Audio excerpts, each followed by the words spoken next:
तो कई चरणों में होती है। जब किसी भी इंसान का अंतिम समय करीब आ जाता है तो उसकी पूरी जिंदगी एक पल में उसके सामने आ जाती है। ये बिल्कुल इंसान को किसी वीडियो रिकॉर्डिंग की तरह दिखाई देती है।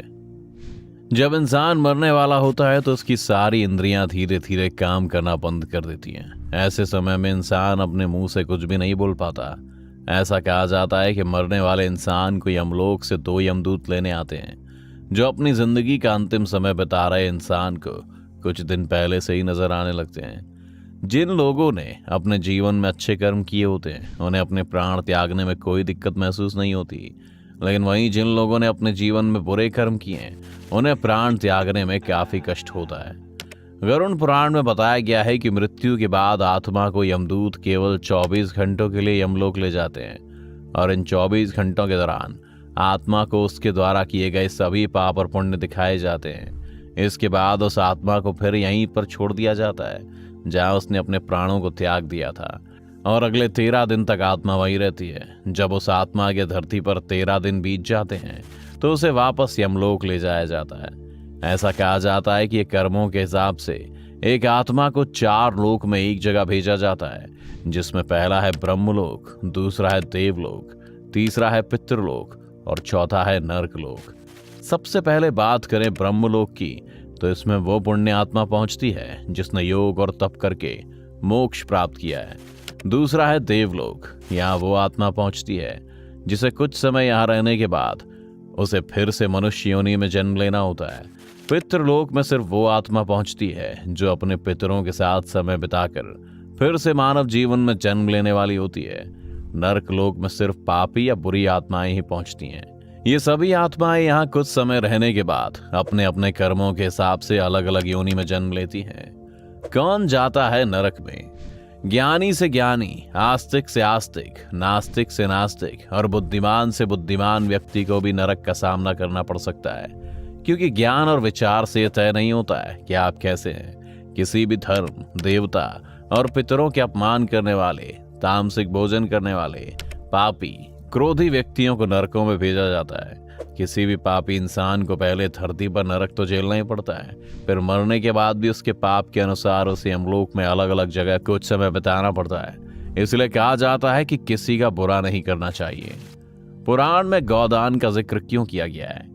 एक आत्मा 17 दिन तक यात्रा करने के पश्चात 18वें दिन यमपुरी पहुंचती है। गरुड़ पुराण यमपुरी के इस रास्ते को वैतरणी नदी के बारे में बताया गया है। वैतरणी नदी जहर और खून से भरी हुई होती है। जो लोग धरती पर रहकर गोदान करते हैं वो इस वैतरणी नदी को आसानी से पार कर यमलोक पहुंच जाते हैं, लेकिन जिसने ऐसा नहीं किया होता वो इस नदी में बार बार डूबता रहता है और यमदूत उसे निकालने के लिए बार बार धक्का देते रहते हैं, जो काफी कष्टदायक होता है। यही वजह है कि पुराणों में मृत्यु से पहले गौदान करने के लिए कहा जाता है। ऐसा करना इसलिए पुण्य माना जाता है क्योंकि गाय दान करने से बुरे कर्मों का मिलने वाला फल थोड़ा कम हो जाता है, जिससे इंसान की मृत्यु थोड़ी आसान हो जाती है। इसके बाद मरने वाला व्यक्ति यमलोक पहुंचता है और उसके कर्मों का हिसाब होता है और आत्मा को नया शरीर मिलने तक मृत्यु लोक में भटकने के लिए छोड़ दिया जाता है। आपको यह जानकर काफी हैरानी होगी कि गरुड़ पुराण दरअसल भगवान विष्णु और गरुड़ के बीच बातचीत की एक लिखित किताब है।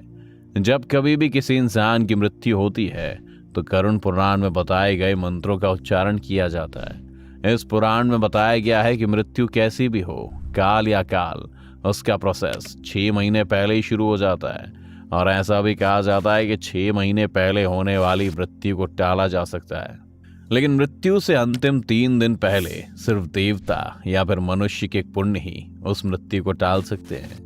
पुराणों में यह भी लिखा गया है कि मौत का एहसास इंसान को 6 महीने पहले ही एक ना एक बार जरूर आता है।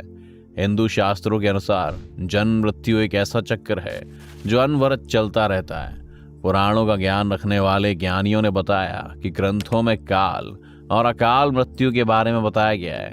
काल मृत्यु का मतलब है कि जब शरीर अपनी आयु पूरी कर लेता है, वहीं अकाल मृत्यु का मतलब है कि किसी बीमारी, दुर्घटना, हत्या या फिर आत्महत्या से मर जाना।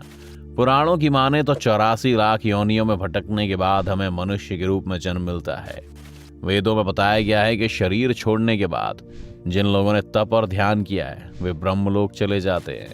कुछ सत्कर्म करने वाले लोग स्वर्ग चले जाते हैं और ये पुण्य आत्मा ही देव बन जाती हैं। राक्षसी कर्म करने वाली कुछ आत्माएं प्रेत योनि में लंबे समय तक भटकती रहती हैं। यमपुरी पहुंचने के बाद आत्मा पुष्पोदका नाम की एक और नदी के पास पहुंच जाती हैं, जिसका जल साफ होता है और इसमें कमल के फूल खिले रहते हैं। इस नदी के किनारे कई छायादार वृक्ष होते हैं जहां आत्मा आराम करती है और यहीं पर उसके पुत्र या परिजनों द्वारा किए गए पिंडदान और तर्पण का भोजन भी करने को मिलता है, जिसमें यमलोक में पहुंची उस आत्मा को